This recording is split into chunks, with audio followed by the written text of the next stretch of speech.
I expect the Pirates to continue what they've been doing.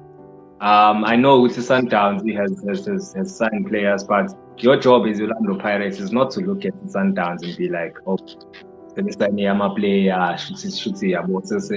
yes, fine, but continue what you've been doing.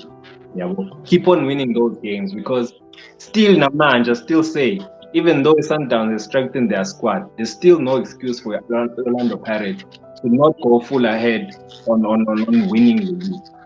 Yeah, well, if we don't win the league, it will still be classified as another failure of us still Pumu number 2, always chasing the league every season, but still basically it's the Arsenal.